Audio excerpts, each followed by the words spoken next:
Okay, there. So, may buntag sa tanan. Salamat sa Ginoo sa kaning higayon na aniya ako karon to preach His word. And thank you so much Kaya for that heartwarming introduction. And of course, for this morning, the prayer for this morning is that may God be glorified. So, again, my name is Enosh Taan and I'm the team leader of Inside Out. I'm happily married to my wife Celine and also a newly father of 2 sons. And karon nga adlaw is the last part of our preaching series. For the past Sundays, 5 Sundays already, atong ginatunan ang preaching series called God's Word and the Foundation of Life.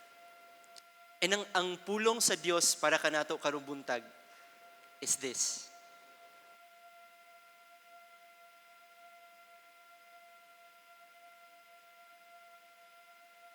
Ayan.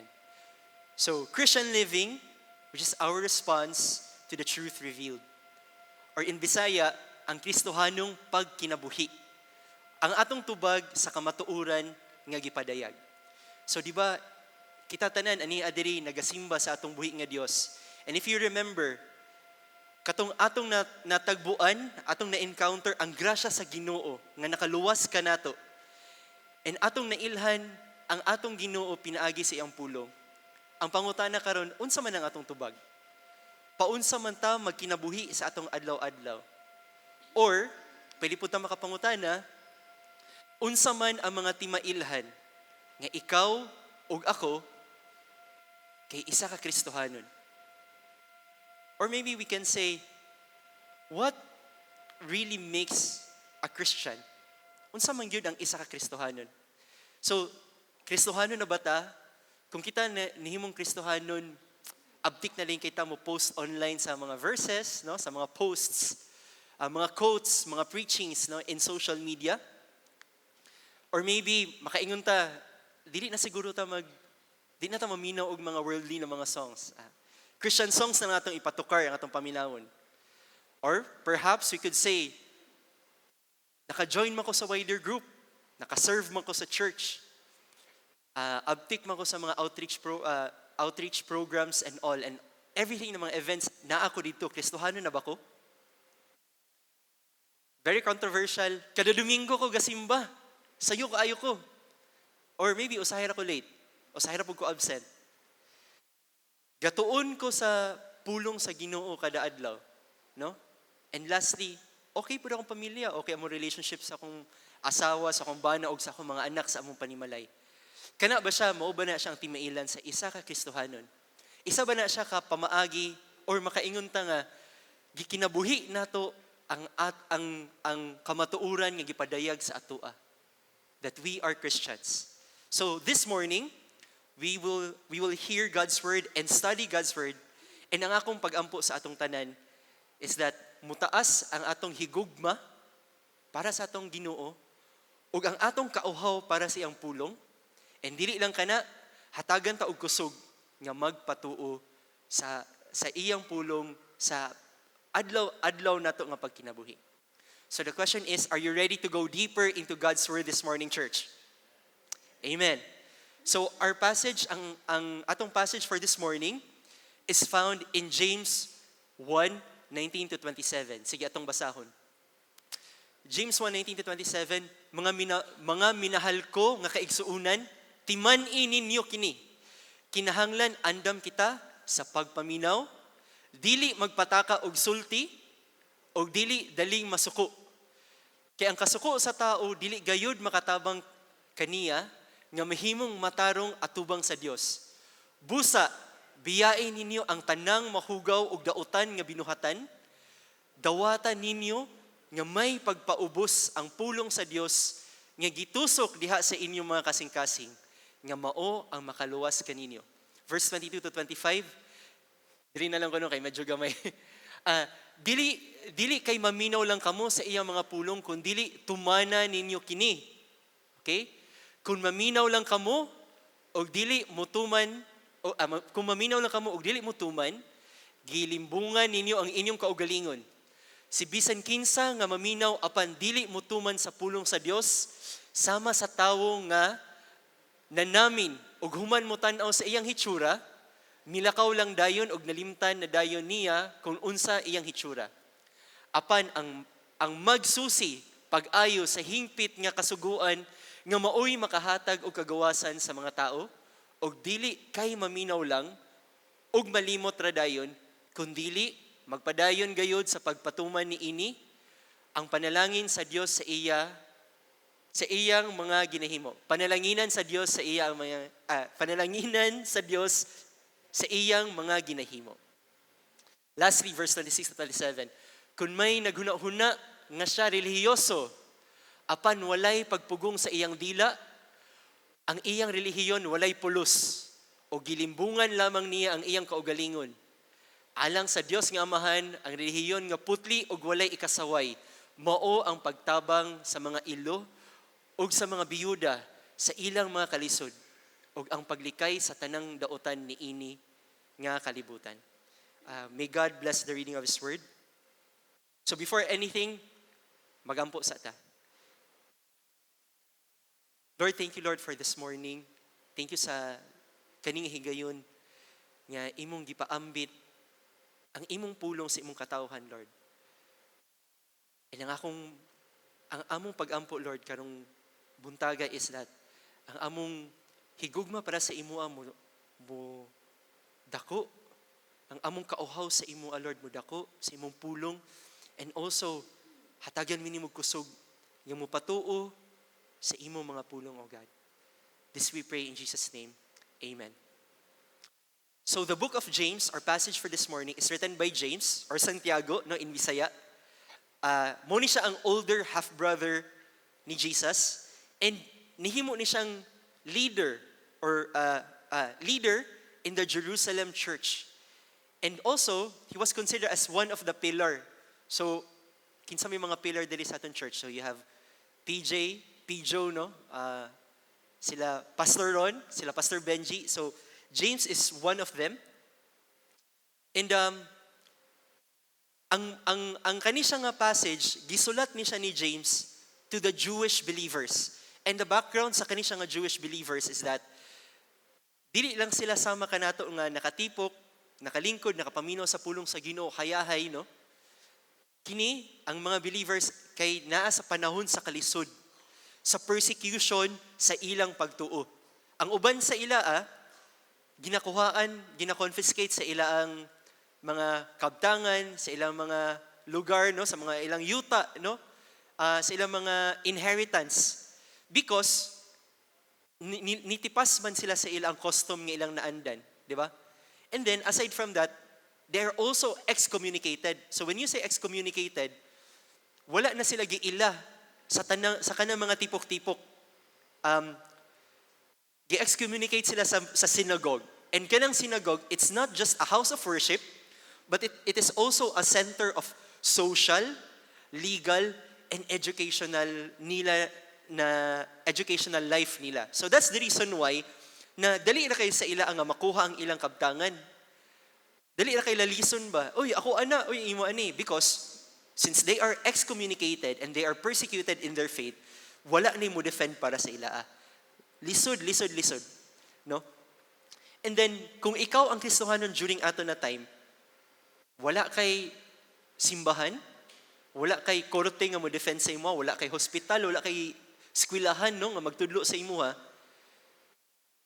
mawala imong identity in the community. Diba? And all of the things that normal people would enjoy, dili na nila ma-enjoy back then. So, unsa may nahitabo sa ila, nilaya sila sa Jerusalem. Nagpalayo sila. No? So, karon ang atong tawag sa ila, sila ang suffering and scattered Christians. So, unsa man ta diri? We are the comfortable and we are the gathered Christians. Very, very opposite. So, James, that's the reason why James with authority, iyang gisulat ni siya nga libro, iyang gi-emphasize, dili ang theoretical, no, dili ang kanang things lang na nataman lang sa huna-huna, but also, with authority, iyang gi-emphasize ang Kristohanong pagkinabuhi, no? In order na kung asa man gani sila padulong, be it na sila sa Jerusalem, or asa ba sila uban sa mga pagan na community or an environment, they are able to maintain ang ilang Christian na identity. Right? So to connect it in God's Word, which is our preaching series, God's Word, the foundation of life. Paunsa man nato pagkabalo, nga kini siya nga passage, nagahisgot siya sa pulong sa Ginoo. Right? So it's found in James 1:19. James 1:18, which is a verse before. It says there, sumala sa iyang kabubuton because of His will. Gihimo niya kita nga iyang mga anak pinaagi sa atong pag-ila sa kamatuuran. So unsa man ang kamatuuran? Ang kamatuuran ani is ang iyang pulong. So God in His sovereignty, He exercised ang iyang kabubuton. Gi-exercise niya ang iyang kabubuton and iya tang gihatagan o kinabuhi pinaagi sa iyang pulong. And also, that's the reason why na when you look at James 1:1-17, makita nimo na very strong ang message ni James sa Christians, no? Consider it pure joy when you face trials and suffering.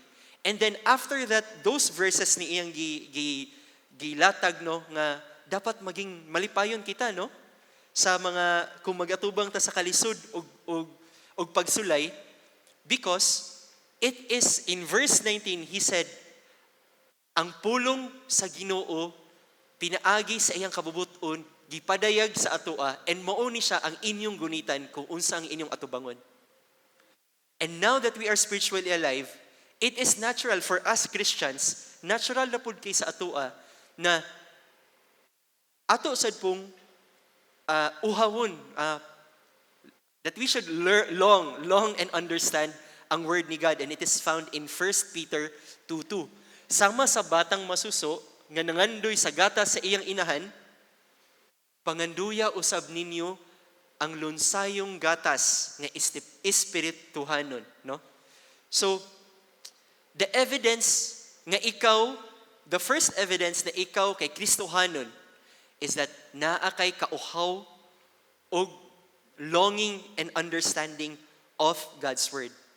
And in Christian living, now that napadayag na sa ato ang kamatuuran pinaagi sa pulong sa Ginoo, unsa man ang atong tubag?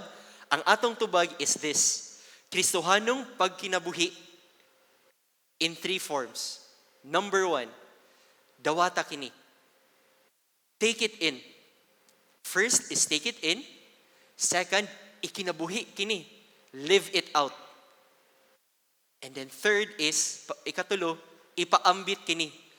You pass it on.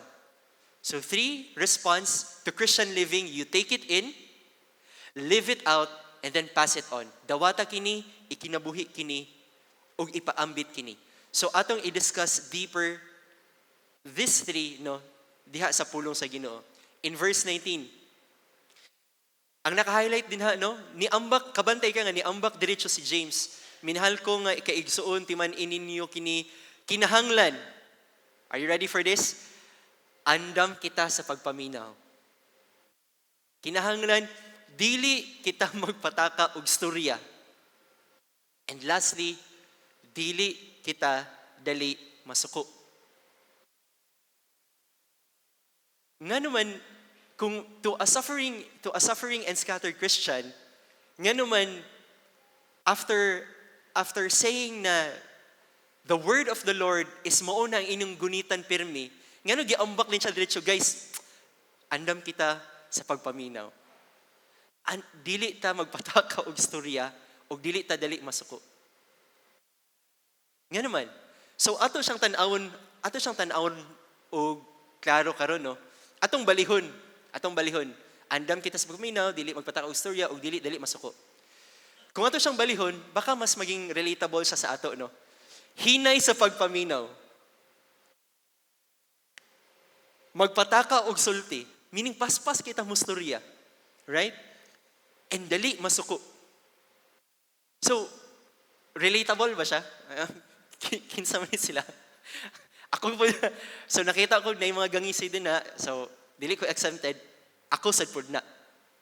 So remember, kani siya, giingon ni siya ni James sa suffering Christians, sa mga scattered na Christians. Nga naman, kay kung ikaw Kristohanon, nag-atubang ka og problema, nag-atubang ka og kalisod, and then, pag imong pagpakli sa mong Biblia, nakita nimo ang mga pagbadlong, nakita nimo ang mga pahinumdom, nakita nimo ang mga sugo sa Ginoo, unsa man ang tendency nato? If ikaw kay hinay sa pagpaminaw, mapataka og sulti og dali masuko, ang mahimo sa to is defensive ta. Dili man ni para sa ako, dili man ni ako. And Lord, ngano sa tanan nga mga tao, ngano ako man imong gitagaan og problema? Ngano dili to siya Lord, nga mas maayo pa man ko ato niya. You see? What does that unsa may hitsura ana? It looks like mapahungaton ka nga Kristohanon. Lalom ra kayo, so akong English yun. Reactive kay ka. So meaning, gamay laking ana, ano na din ka? Di ba? Pasok sa din ka mustorya, dili ka gusto maminaw, wala kay pakialam sa uban, unsa ingon sa uban. Dali din kay ka masuko. So unsaon man na nato, if ingon na unsaon man na nato pagdawat sa pulong sa Ginoo. Right? May gani ang encouragement ni James para sa suffering and scattered Christians is this: dapat andam sa pagpaminaw, hinay sa pagsulti, and dali masuko. Meaning, instead nga reactive ka, mahimo kang mapalandungon. Reflective. So if you have the same set of problems, if you have the same set of trials, if na kay someone nga kanang amot gakaulit gugay ka, iba ba lang asawa, iba ba lang amigo, iba ba lang yung katrabaho or unsa, you become reflective and you will have a different response, and then you'll ask the question, unsa man ang ginaingon or unsa man ang ginastorya ginapaabot sa Ginoo sa ako a pinaagi ani nga problema. 'Di ba? Unsa man ang sala nako ani nga dapat nako bag-uhon. Unsa man ang akong tubag, akong response sa kani siya nga kalisod. Or the real question is this: paunsa man mahimaya ang Ginoo pinaagi sa akong kalisod. You see, those are different response in the same set of scenario. So the challenge today is, be a reflective Christian. Now, ang question is, paunsa man na siya mag-apply sa atoa nga naata diri, komportable raman kay ta, and then wala ra pud ta, okay ra pud ta sa atong mga gamit, okay ta sa atong mga makalingkod ta, komportable kay ta diri. So the answer to that is this: ang pulong sa Ginoo is mo na siya ang atong weapon, not just sa mga dagko nga mga moments such as pagsulay o kalisod, but also even the mundane na mga moments, mga ginagmay na mga moments sa inyo ang adlaw-adlaw. Right? Just like how you do it at home. Unsa man mo, kinsa man mo kung naa mo sa inyong balay. Right? So, paunsa man mo deal, paunsa man mo interact sa imong asawa, paunsa mo interact sa imong bana, sa imong mga anak. 'Di ba? And you see, isa sa pinaka-common nga mag-away ang magtiayon. Sama na siya. So, isa ka common na reason nga mag-away ang magtiayon is ang communication. Kabantay mo magtiayon. Right? Ang both parties kung mag-away gina sila gina siya duha. Gusto sila nga paminawon sila, gusto sila nga sabton sila, and gusto po sila nga tama gid sila. So kinsa man karon ang mali? Unsaon man na karon paghusay? Right? And ingon sila na makaila ka sa isa ka person kung paunsa siya nga magtrato sa kanang mga waiter, gasoline boy, di ba? Paunsa magtrato sa kanang wala sila kaila. Kana siya dili na siya tinuod. Di na siya tinuod kay image management. So imo lang tarong imong image niya. Uy, makaingon sila sa imo ana kani buutan ni siya nga person kay maayo ang pagtrato sa ako. But the real test kung unsa kang klase nga person is unsa ka sa imong panimalay. Right? So ako dili sad pud ko dili sad pud ko kanang exempted ani. So that's the reason why in trials and tests and also sa kanang maginagmay nga moment sa inyong adlaw-adlaw. Ang encouragement ni James is this: andam kita sa pagpaminaw, dili ta magpataka og storya ug dili ta dali masuko. Right?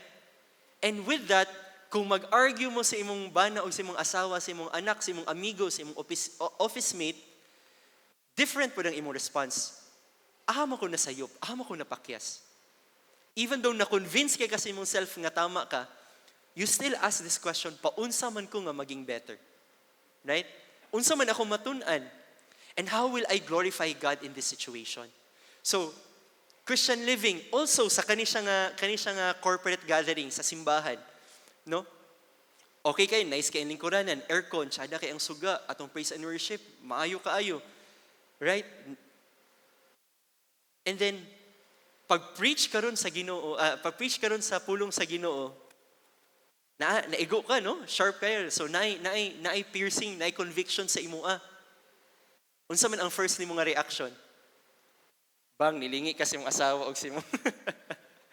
Nilingi ka, uy, paminaw ha, kay para ni sa imo Para ni sa imo Or maybe you'd say, si mo friend, bro, or ter, guwapo kay ang message, guwapo kay ang message sa simbahan atong Domingo, sayang ter, wala ka kay para gito sa imo ter. Ka-relate ba ta? Right? So friends, ang pulong sa Ginoo, first and foremost, kay para sa atoa. Para sa imuha. Okay? So, dili siya para sa uban, kundi para sa imuha. So, lingi sa imong tapad karon and say, ang pulong sa Ginoo kay para sa imuha. Oy, mali. Bago na tayo nagstorya. Bago na tayo nagstorya. Lingi sa imong tapad and say, ang pulong sa Ginoo kay para sa ako.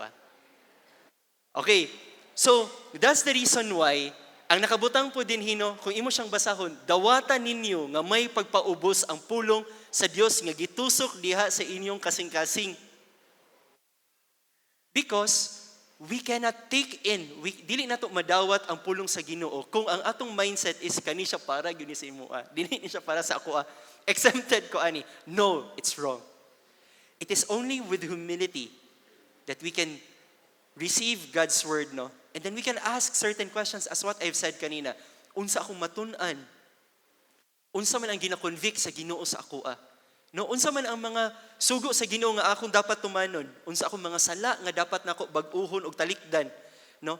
And that's the reason why we can accept God's word in humility if we are mapalandungon, reflective Christians. So first is dawata kini ug mahimong magmapalandungon. So first, Christian living. Second, ikinabuhi kini. So, nakabutang dili kay maminaw lang kamo sa iyang pulong, kung dili tumana ninyo kini. Kay kung dili inyo lang paminawon, inyo lang gilimbungan ang inyong kaugalingon.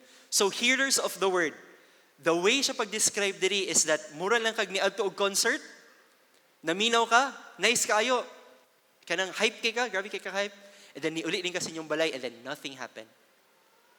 Hearers, doers, someone nga iyang gikinabuhi, right? Iyang gi-characterize, gi-transform ang iyang self into a Christian, no? Including ang iyang mind, soul, spirit, and emotion. So you see, ako, I personally thank God na daghan roles na ginahatag si God sa ako, sama sa inyo. Ako kay kanang trabahante, negosyante, and minister, no? Mga gapangalagad sa pud ko sa Ginoo sama sa inyo. I always make sure that I excel in all of these roles. But if there's two roles na akong ginagunitan most in my heart, that I should excel, no? And I should do better and do at my best really, is that ang akong pagiging bana o ang akong pagiging amahan. The moment nga naabot ang akong asawa o akong mga anak sa akong kinabuhi, promise, it transformed me. The way I think, the way I live, no? Wala, dili lang ko dili lang ko kanang bana or asawa nga kanang mata ko. Karon nga bag-o na anak ang akong second na anak, no, among kinamanghuran. Papa gyud po di ko masking tulog ko. Kay the moment nga makadungog ko nga mohilak na ang akong anak, first na din ko maambak uy, unsa man ako matabang, unsa man ako manginana.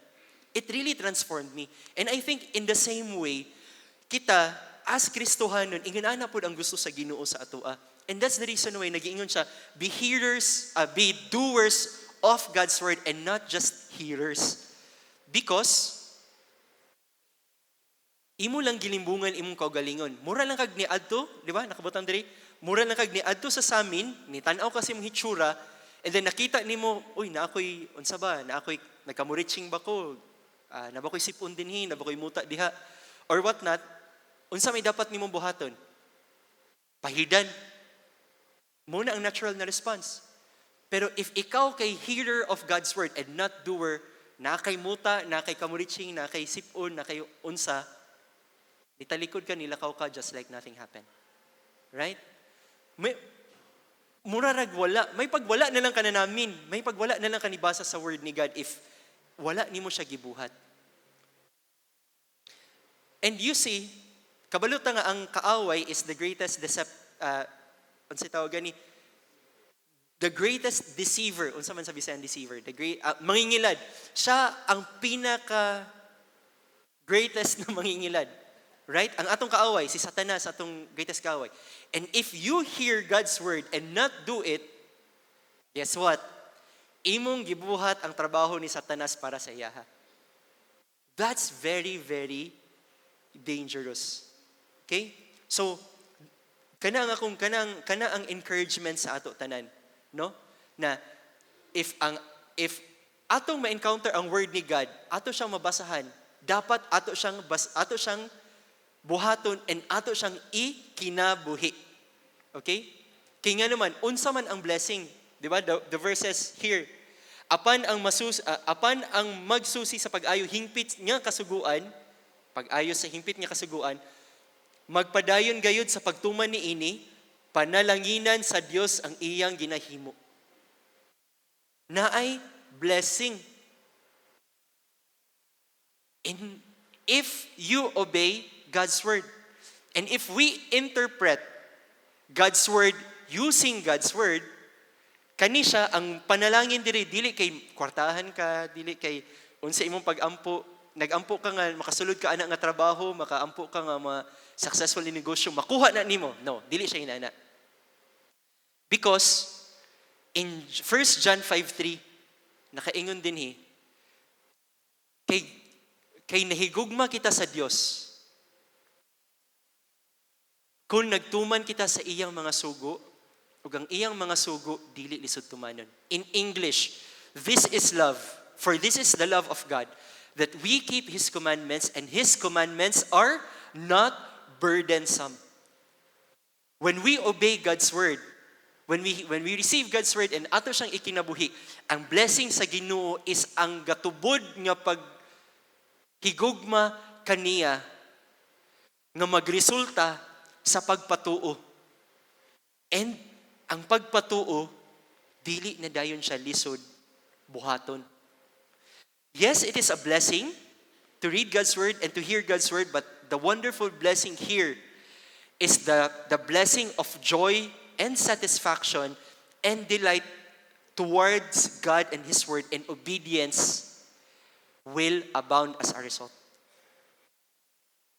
So, ang ikaduha nato nga tubag is this: ikinabuhi kini pagtuman uban sa kalipay. Kay kung nagpatuo na ta and dili ta malipayon, di ba? Nagbagulbol kita. So, it would be better na dili na lang to buhaton. Right? But since ato naman na siyang tumanon, ubanan nato siya sa kalipay. Ikatulo, ipaambit kini, pass it on.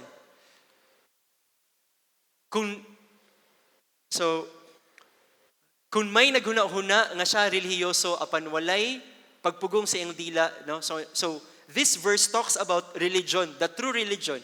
And kani siya nga word religion, mo ni siya ang kanang pagiging relihiyoso, mo ni siya ang isa sa mga words na atong ginalikayan pirmi, di ba? Kabantay ka. Dili ko relihiyoso, ano ko? Kristohanon.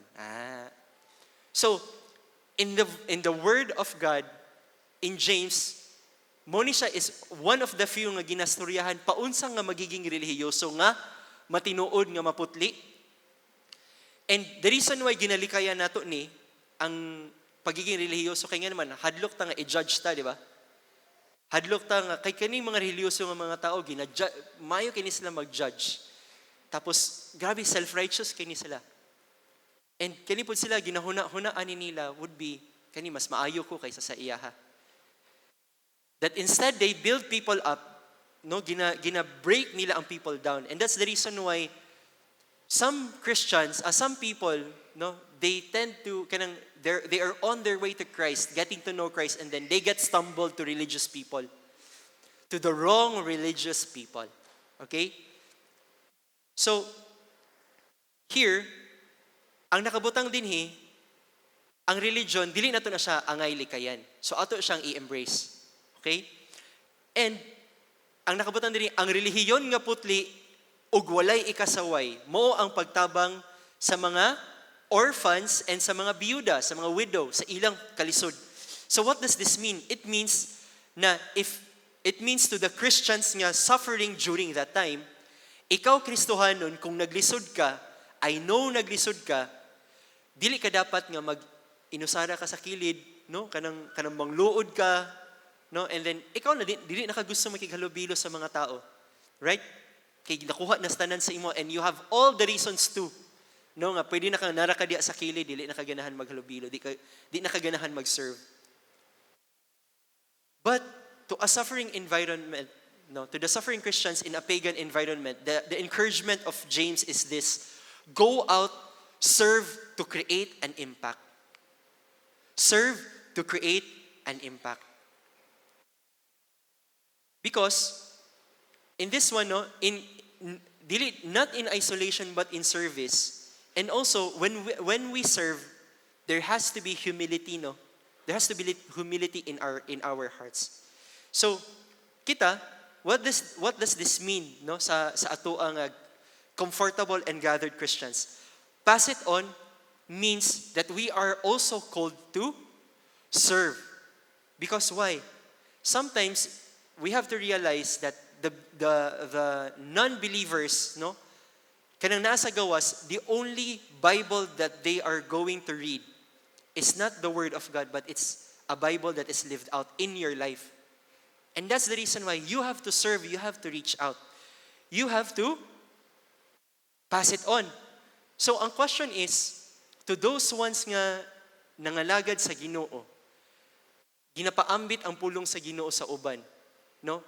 I praise and thank God for your life. May God be glorified sa inyong life. Pero to those ones nga wala pa, I'll give you 2 reasons why. And baka naadinhi ang reason, no, ngano mo ni siya ang mga babag sa inyong pagpangalagad. Una, kakulangon. Dili pa man kay ko inana ka maayo. Maulaw man ko kanang bago pa man ko nga Kristohanon. Or siguro na pa may mas maayo pa kaysa sa ako. Siya na lang siguro. Right?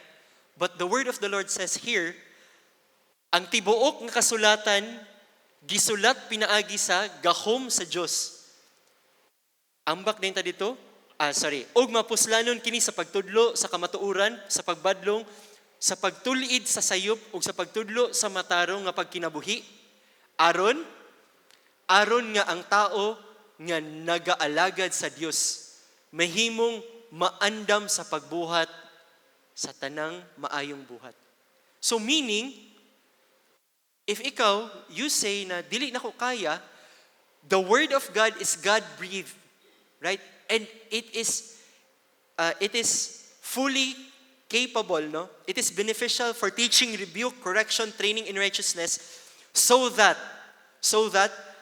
the man or woman of God may be fully capable may be fully able and equipped to do the good work that God has set before him. So meaning, if you say na naay kakulangon sa inyo igsuon, na ang pulong sa Ginoo nga maga puno sa inyo in order for you to serve. Kakulangon. Ikaduha, daghan kagubot ug kahasol.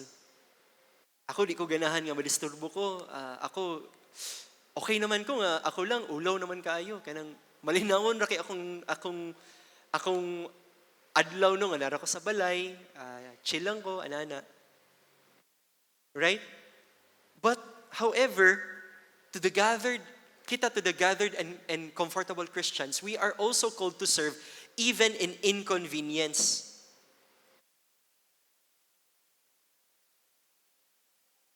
Sometimes, di ba, sometimes makaasta nga kanang lisod kayo sa ako kay gubot na kayo kay daghan mangumusta, daghan mag-follow up, na ay deadlines, na ay mga dapat buhaton. Right? And if wider group ko sa among balay, daghan kay gugason.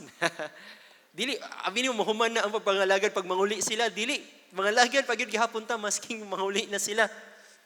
Di ba? Kay manghugas pa ta, manglimpyo pa ta, mag-stack pa ta sa chairs. Unsa na lang man akong pahulay. Right? But even despite of the inconvenience and despite of the incapabilities atong kakulangon o kahasol o kagubot, God is calling us to humility. Magpaubos. Humility nga magpaubos, kita magpaubos ta, kaya nga naman, sa atong pagpaubos, others will be lifted up. Di ba?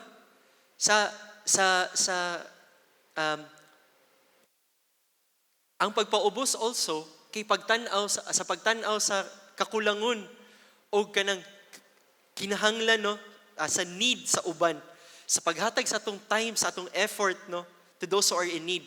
And also learning sa example ni Christ. The person nga naging inconvenient no, kanang nadisturbo gyud too much is Christ. He said, the Son of Man came not to be served, but to serve and to give His life as a ransom for many. And ang atong pagpaubos measures everything it does by not what you get, but what others gain because of your humility. So, kita, as the gathered church, the comfortable and gathered church, pwede ba nga maging inconvenient ta? Meaning, pwede ba nga madisturbo atong schedule? Pwede ba nga mahasol ta? Pwede ba nga madisturbo ta? No? So, ang question karon would be, unsa man ang hurt na akong kaya nga mahilom, no? Unsa ang hurt na akong kaya nga mahil? Unsa ang need na akong kayang ma-extend and akong kayang ma-fulfill? What are the pains and sufferings that I can comfort? Unsa man ang naa sa akong kamot nga, no matter unsa kagamay ni siya, nga pwede na ako mahatag para sa atong buhi nga Dios, no? So serve in the church. Sign up to that medical mission na schedule, no? Lead a wider group kung knock sa imong kasing-kasing ang Ginoo, no? To lead that wider group, to reach out to that friend, or to spend time and meet that person, nga kabalo gyud ka nga naagi kinahanglan, kailangan gyud siya nimo storyahon, go for it. Because as a Christian, we are the light of the world. Dili lang ta dapat maging isolate sa isa ka corner, di ba? Or nakaisuga tas imong takluban. No, it's not that. The word of the Lord says, you should be on a lamp stand. Namo sa isa ka stand, musigang inyong kahayag sa tibuok nga kwarto. And why that we should, ngano kailangan man ta nga maging suga sa kalibutan, no? It says here in His word, ipasigan ninyo ang inyong mga suga ngadto sa mga tao, aron makita nila ang inyong mga binuhatan, and lastly, dayigon nila ang inyong amahan sa langit. The goal of each life, the purpose of each life is that to give glory and honor to God. Pass it on God's truth, Because because we should create an impact by service. Ipaambit kini sa paghimo o kalainan o kausaban pinaagi sa pagpangalagad. So, pwede na to, i-recite na to again para atong matimanan. Ang Kristohanong pagkinabuhi, ang atong tubag kay, number 1, dawata kini og magpamalundungon. Ikaduha,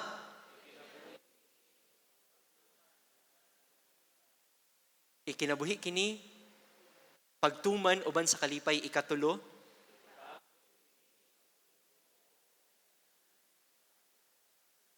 so ipaambit kini paghimo og kalainan o kausaban pinaagi sa pagpangalagad.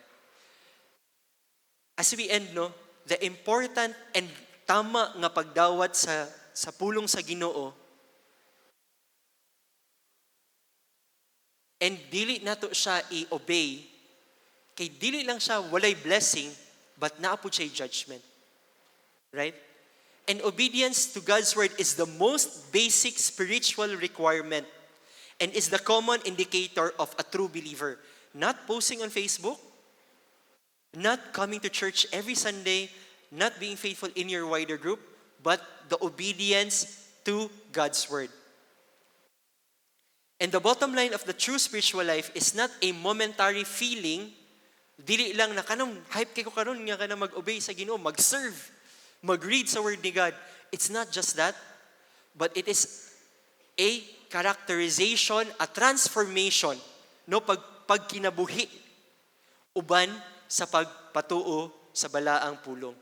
So the genuine believer receives Christ and continue to live in Him, and they take His word, live it out, and pass it on in serving. And they know that obeying God's command, and they keep them, and not in burden, but as a delight. So they do not cling to know God's word, yet deny Him with their deeds. They are consistent in their everyday life, even when no one is watching, living their Christian life, which is a life of obedience. So, ang Kristohanong pagkinabuhi, kay ang pagkinabuhi sa pagpatuo sa pulong sa Ginoo. So, ang akong pag-ampo sa atoa this morning, that as we obey God's word, as we keep the word of God, which is the foundation of our life, may we know the proper reception, tama nga pagdawat o tama nga pagtubag sa iyang word, which is kani siya nga tulo. Dawata kini ug magpamalandungon, ikinabuhi kini pagtuman uban sa kalipay, and then ipaambit kini sa uban pinaagi sa paghimo og kalainan og kausaban pinaagi sa pagpangalagad. Let's bow down our heads and pray. Lord, thank you so much for your word. Thank you, Lord, for James, that ang iyang pulong, Lord, ang imong pulong pinaagi kang James, ginasulat dili lamang sa katong galisod o katong mga na-scattered na mga Christians of the past, but also to us suffering, comfortable, provided, hurting, gathered Christians, O God. And may you will give us the grace and give us the strength not just to obey, not just to accept your word, but also to obey your word, Father. Through taking it in, Lord, and be reflective, living it out, Lord, in obedience as a delight. And lastly, passing it on, Father, as we serve to create an impact. May this be true in our lives, not just today, but also every day. This we pray, and all of us will say, Amen.